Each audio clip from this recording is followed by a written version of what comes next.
Right, this is going to be like my birth story. You're going to want to go and make yourself a cup of bloody drink or whatever. If you can hear banging in the background, please do excuse the noise. I have other kids. I'm a mum to 8 children. She wants drum lessons and she ain't getting drum lessons. So, where do I start? Where the hell do I bloody well start? Right, so, my birthing story. I ended up having, basically, it's a new thing now that apparently they're not allowed to give you sweeps until you're, I want to say 30, was it 39 weeks I had it? Yeah, because I had 4 sweeps, like every 48 hours. And I had one, the last one that I had was on Wednesday. And basically after each sweep, before that prior anyway, I started losing my mucus plug. If you're a bloke and you don't like swearing stuff, or women's things, then swollen, and if you're a woman and you don't like stuff like that, then yeah, swollen as well. Because I'll just, yeah, it's going to be a bit bleh. But yeah, I had sweeps, and before that I ended up losing mucus plug and the, oh, what's the other thing you lose? Mucus plug, and the other thing, can't even think of the word. Oh god, no, it's gone. So I ended up losing little parts of that prior, and then on the 4th sweep, like after I kept getting belly aches and losing like tiny like pink speckles. Anyway, like the last sweep on the 4th, no, yeah, on the 4th one on the Wednesday, went to bed like normal, and 2 days prior to that I was really ratty, and that's how I knew back then that labour was like near, because when I get ratty right at the end, and I ended up telling my husband to piss off, I knew damn well that she was going to be making her appearance sometime soon. So on Wednesday I had the sweep, went to bed like normal, had a bath, had my potatoes because that's what I was addicted to eating, and that was my massive craving. I was eating roast potatoes, baked potatoes, anything potato wise. Oh, and sniffing wet flannels. And then like in a bath obviously, once you've had a bath, in the bubble bath, that kind of stuff. And then obviously going into we've got a van, and it was getting in the van and smelling that smell. Can't smell it now, it's weird. But yeah, so on the Thursday, I kept getting like weird niggles in the night, and I thought these ain't like after pains of having a sweep. And if you've had a sweep before, you'll know exactly like the niggles that I was getting. I don't know, John, where is it? So I was getting like really, might be in the living room, Bubs. So might be in the living room. So I woke like in the night, I kept getting niggles, and I was getting up like normal to wee anyway. And then literally 555 angel numbers. I know. I woke up at that time in the morning, and I was getting up really bad. I want to say strong period pains, and I thought straight away these are definitely not after pains of having a sweep. Matt was due to be taking, like the husband was due to be taking his brother, his wife, and all the kids. I think it's in the living room on an airport run. Yeah, it might be. Have a look. Yeah, it was due to take him to an airport run because they was going on holiday, and the pains were just getting like worse. But when I thought, right, I'll go to the toilet just in case I need to like empty my bladder, TMI.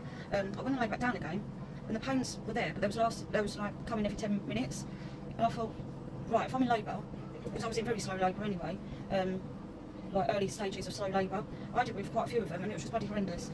Yeah, when I was laying down, the pains were like every 10 minutes, and then like as soon as I stood up, like the pains were there every 3 to 4 minutes, lasting for a while, to the point that I was leaning over the banister upstairs, and I was just like literally like, oh my god, and I was breathing through them. Matt came upstairs, he was like, what's wrong? And I was like, I'm getting contractions. He went, no you ain't, I've got to take my brother like, to the airport. I went, you ain't going nowhere mate, I think I'll be labour. He went, no, you'll be alright for a couple of days, you've got a couple of days yet. I went, no, I know my body. And I think he knew, I was breathing through them, and like, I was probably like buckled over, my back, I was buckled right over, like breathing through them. And I went, no, this is definitely it, she's on her way. So I ended up walking, like trying to stand up as much as possible, because obviously gravity pulls them down. I kept doing that, breathing through them. I went downstairs and I started like wrapping up, like, because basically I bought her a blanket and some other bits that I wanted to take up to the hospital, you know, like last little bits. And I wanted to take across my book and some other bits in my bag. Obviously the hospital bags and the other bags were in the car, in the van, and I just went to get the other little bits and put them in like my hold-all bag to take in with me. So I've done that. Phoned to my really good friend, said like, pains are coming quite regular, she's on her way. Basically, can you come and get me? We need to go up to the hospital because she was my birthing partner as well. Matt had to phone his brother and was like, she's in labour, I'm going to go to the hospital, blah blah blah. If she's not fully there, then I'll be able to take you, blah blah. Yeah, so I went up to the hospital, went straight to delivery suite because I'm high risk of bleeding out, because obviously our boy, oh my goodness, yeah, with our 4th boy I bled out 2 litres of blood, and then after having him I needed Fragmin, I was on iron tablets, and yeah, it was very traumatic. Yeah, anyway, so I'm past high risk, so I needed to be at the hospital, hence why I'm on delivery suite. As soon as I walked in that room, the nicest, loveliest midwives I got given, I absolutely loved one of them completely. They were both lovely, don't get me wrong, but I had a soft spot for one of them, and she was there for me from the minute I got in that room to the minute she was out till afterwards. She obviously had to keep going in and out doing other little jobs, bits and pieces, blah blah blah, but yeah, so right, I've gone in there, they was like, right, can you do a brief for me so we can check it, see if, like, you know, like before they do the examination to see how far gone you are, like dilated. Anyway, done away, blah blah, took me bottoms off, got on the bed, and I was like, I need gas in there, I'm in bloody pain here. Anyway, they checked me, and they was like, right, I'm sure they said you're 3 centimetres, yeah, 3 centimetres dilated.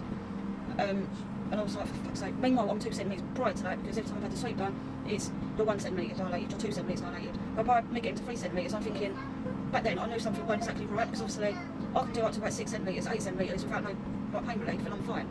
But I was in like, such severe pain. And the midwife said to me, right, we're going to check you again. I'm sure they said in 3 hours. If she's not here, then we're going to like, check you again. And if you're still not improved or whatever, then we're going to have to break your waters. And I was like, yes, it's fine, blah, blah. Anyway, they checked me again.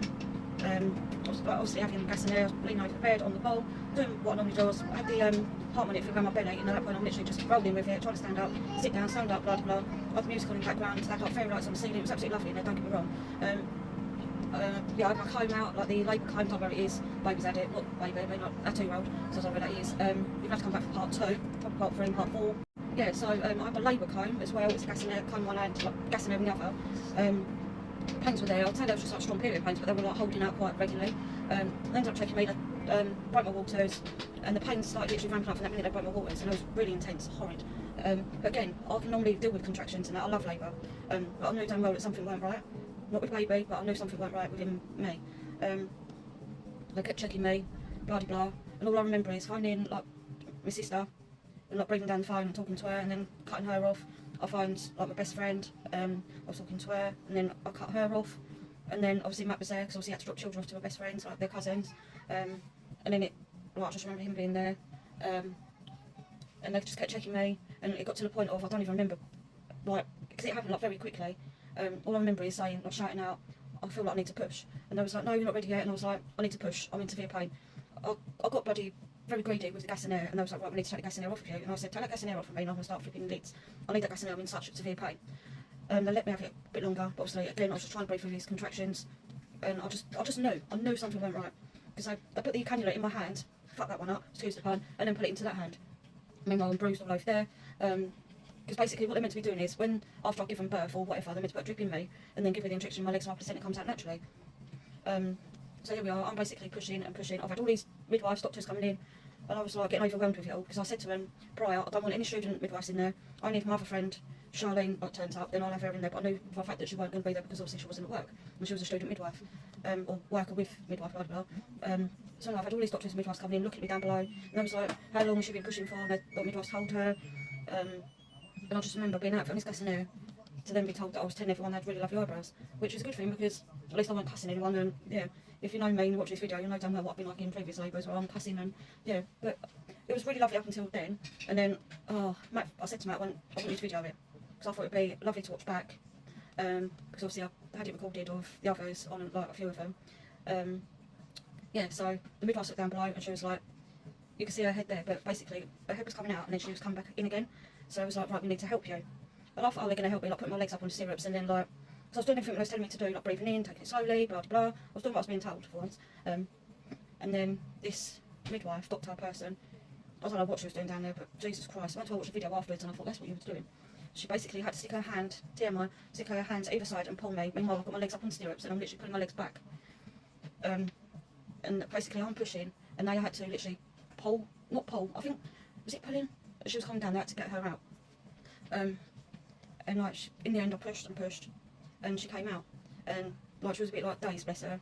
Cord, they laughed, because cord was around her neck, and I thought, that ain't bloody funny, you don't laugh about that, that pissed me off, excuse the pun. After that, she came out, obviously they had to wipe her over and that, and then she cried, and I was like, oh my god, she's okay, blah blah blah.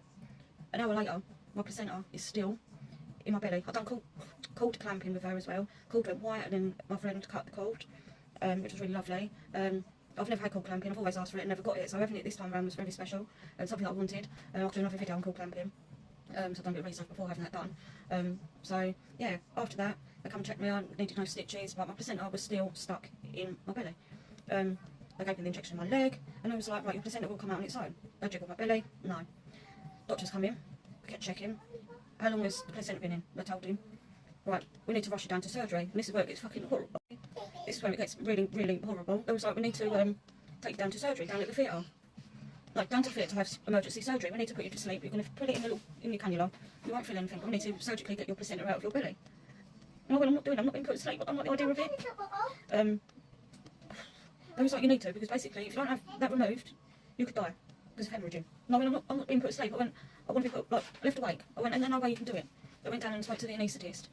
And he came up and he was like, right, we can give you an epidural. We'll be down at the theatre, not surgery room.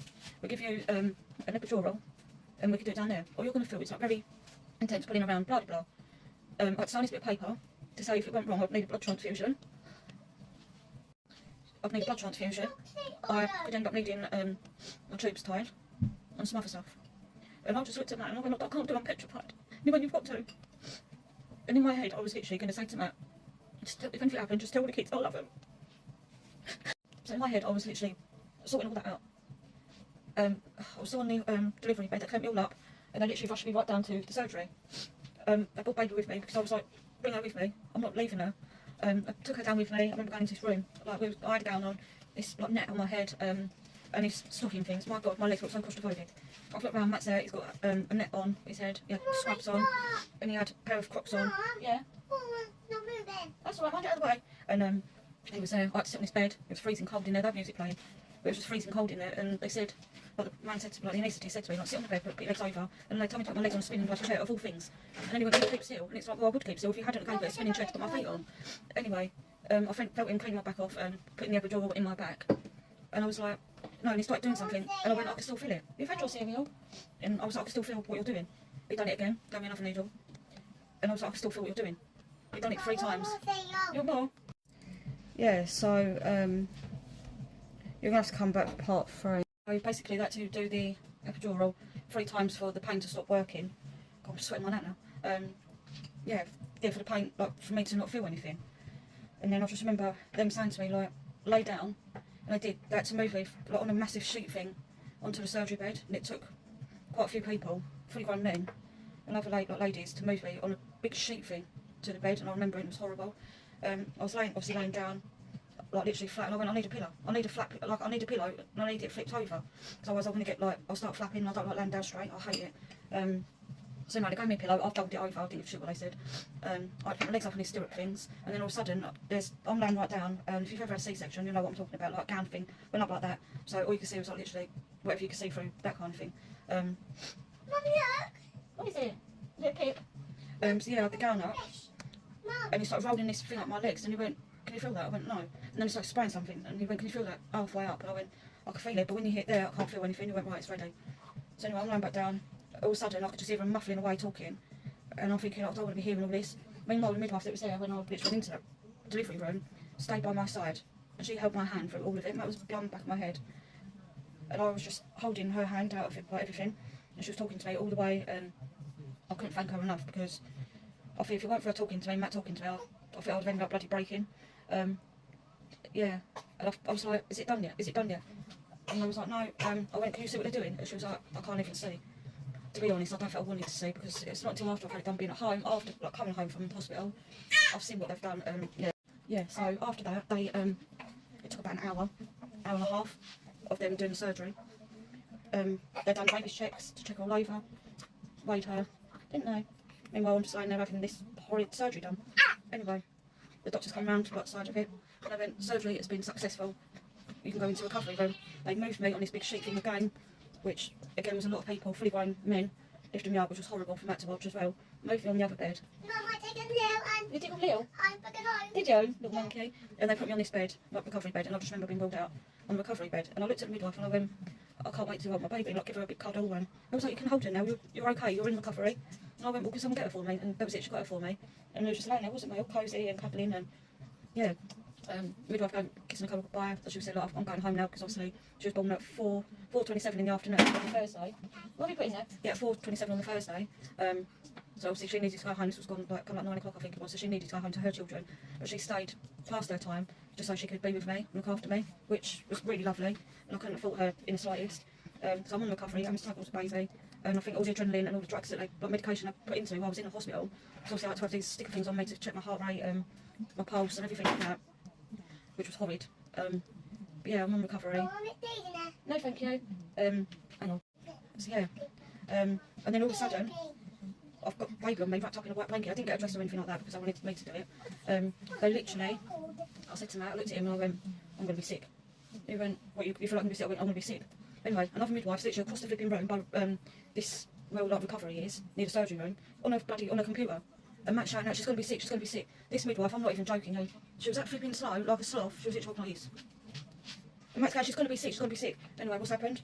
Matt's literally had to get up, I've had to put baby on that side of me, and I've thrown up literally bloody everywhere like the Exorcist, all over the bloody floor. How it just missed her blanket, I don't know, because I sicked up my vena. Well, so thirsty, because obviously when you're in surgery you can't have any drink, and I'd obviously like guzzled it down, and all of a sudden all the medication, everything's just, yeah, and I've just trundled everywhere. And Matt was like, I told you she was going to be sick, and this midwife was like, sorry. Oh, I felt neglected at the hospital, I'm not even joking, apart from that lovely midwife. Yeah, I stayed at recovery for a little bit, for hours actually, because I had none of my stuff with me, other than baby, Matt, and my phone, because Matt had to go back and get my phone. All my stuff was still in the delivery room. Anyway, I've then had the midwife come over and said, like another one, and when we have no room on the wards at all, we're going to have to leave you here for a couple of hours. What? I thought, no, you're taking the piss now, I've just had surgery. I want to settle down with baby and the husband. No. Ended up putting me on a ward, delivery ward, where basically if you just had a baby you get put on there if you've just had a C-section or whatever. No windows on there which I could see. There's pitch black in there with only a few lights on because obviously it was late. And a toilet. I'll get put into the room. The lifty decided to have a catheter in, like a wee bag, because obviously I couldn't get up because I just had the epidural. Mum, Yeah. I want a pink one. Yeah, I've got a pink one. And I had to have IV through a drip for an infection. I had a temperature, right? But this out, it was so bloody hot in that hospital, like ridiculously too hot. And they said, like, you've got a fever, we think you've got an infection. Not that I'm hot because of the bloody temperature of the hospital or anything like that, or that they had the bloody heating on in the hospital at that either. I didn't take that into consideration or anything. Oh no, you've got an infection. Right, okay. So I was like, at this point, I'm just thinking, just do whatever. Just do whatever. I want to go out and go home to my other children as well. Obviously when I was able to. So I took the wee bag out and I went, when you can, walk to the toilet and we'll come with you. Actually no, I had to take to the toilet to take the wee bag out. And they said, do you want to shower? And I was like, how can I shower with a flipping cannula in? Like, and not be able to wash my hair and shampoo and stuff like that. Do you know what I mean? I can't. I was like, no, I'll have one later on or I'll have a wash. Not being a minger. So I ended up having like a wipe down wash, took that out, and I was able to have a wee. Because obviously they thought that after that, they was like checking to see if I was able to go wee, blah blah, and I was. I had to measure my wee up in a cup thing as well, just to show them that I'm able to open my bladder, which was perfectly fine. Doctors then came in shortly afterwards. Yeah, so the doctors came in. They went, you should have had a C-section to get baby out safely. Why is that? Your uterus is Your uterus was twisted. If you've all seen these sand things, you know, like the timers where you turn it up one way and all sand comes through. My uterus was twisted like that. That's the only way I explained it. And I was like, we've not seen this before. Like, it's very, very rare. I thought, me of all people, it's just happened to. Do you know what I mean? Hence why when I was getting these contractions, I knew something went right. I was like, how you delivered your baby through a twisted uterus, because obviously it's twisted. Like, think of a balloon where you twist it up and nothing can go through that. I pushed her through a twisted uterus. How? I don't know. But I was screaming that I needed an epidural when I was in labour, and they didn't give it to me. Apparently the anaesthetist was too busy, which I get because obviously emergency C-sections or blah blah and it's needed. Well, yeah. And it wasn't until like they told me that my uterus was twisted, and I thought, well, why wasn't it picked up on scans? We don't know. What happened? When I was in labour, it was. What happened? What's happened? Nothing. It Why was you got pain on your iron levels were dropped massively. I thought, right, again, why was this not picked up when I was like having blood tests done for being pregnant? Because I thought I've had the perfect pregnancy. I've had like obviously morning sickness, blah blah, but all my iron levels have been perfectly fine. But previously I've had to have iron tablets and up my iron because it's been really, really low. And when I've had the perfect pregnancy, I thought it's not normal for me. Yeah. So anyway, after that, told me about my uterus, blah blah, and they said the chances of it happening again if we also have any more children is very, very high, and I would need a C-section. The thought of that turned to my stomach, and it puts me off. If I was to speak to a doctor, I mean, we'd love more children because we love having a big family. But yeah, the thought of going through that again makes me feel sick, physically sick. Because why didn't they pick up at scans? Why did they not pick up that my blood, like iron levels were severely low? Anyway, another midwife walked in. She's taken, I'm not even joking, the width of a fucking banana. Big bottles like that, thick, like 6 bottles. My blood out of me, for a septic shock apparently. Why I don't know. I didn't even question it because I'm needle phobia. I don't like blood, like sight of blood or anything like that. So I had to turn my head, and she was like, the blood's not coming out thick, like quick enough. Like when I was on that ward, which I thought was very weird. Also, I didn't look around, so I didn't see what I was doing. But until I see her moving the said bottles across, I thought, am I seeing things? Like, they're thick bottles. What the hell? What have you done? What have you taken out of me? Meanwhile, Matt was asleep. Obviously, he was so tired, bless him. Yeah, I just thought it was a little bit weird, but obviously back then I was so tired and baby was asleep and I just wanted to go back to sleep. Anyway, next day, I thought, oh, I'll be coming back home. I had IV drips in me. I was getting, like I had to have freezing cold flannels on my head, even though it was hot in there, to bring my temperature right down because it was severely high. I had to have iron tablets, and then it was fragmin. I went, why do I need to have fragmin done? You lost blood clots when you was in the surgery room. I went, what do you mean I've lost blood clots? Why have you left it until now to tell me I was losing blood clots?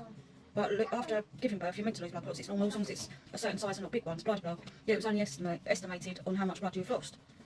Anyway, next day came.